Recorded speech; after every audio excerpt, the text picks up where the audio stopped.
আমাদের শুধু পিছনে মিছিল করলেই হবে না, জরুরি লাল সতর্ক।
সংগ্রামী দেশবাসী, আমাদের শুধু পিছনে মিছিল করলেই হবে না, জরুরি লাল সতর্ক, রেড ইমার্জেন্সি অ্যালার্ট।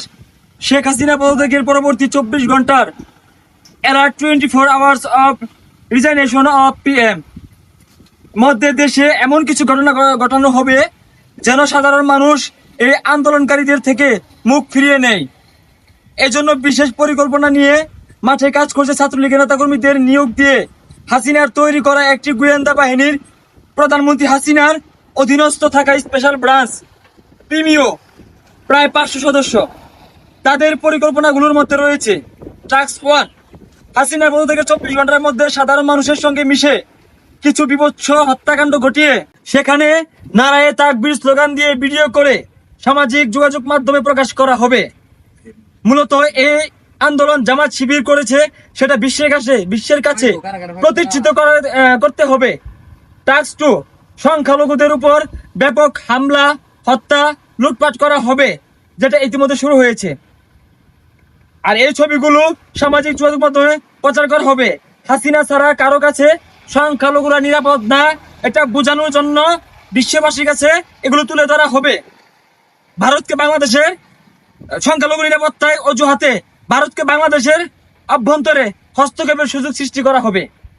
টাস্ক 3, বিদ্যুৎ কেন্দ্র, বড় সেতু, কারখানা বা এমন অনেক স্থাপনা ধ্বংস করে দেওয়া হবে। মেরামত করতে পরবর্তী সরকারের জন্য চ্যালেঞ্জ হয়ে দাঁড়ায়। পরবর্তী সরকার যেন এই দেশ চালাতে ব্যর্থ হয়। অতএব দ্রুত দেশবাসীর কাছে এই বার্তা ছড়িয়ে দেওয়ার দরকার। আজ রাতে যেন সংখ্যালঘুদের পাহারা দেওয়া হয় সেই ব্যবস্থা করা দরকার। আন্দোলনের সমন্বয়কদের এই 24 ঘন্টার সরকার গঠন সহ নানা গুরুত্বপূর্ণ আলোচনায় ব্যস্ত রাখা হবে। এর মধ্যে সব ঘটনা ঘটিয়ে ফেলা হবে। অতএব দেশবাসী সকলের প্রতি আহ্বান, সকলে সতর্ক হন, চোখ খোলা রাখেন, কান খোলা রাখেন আর দেশকে রক্ষা করেন। আল্লাহ হাফেজ।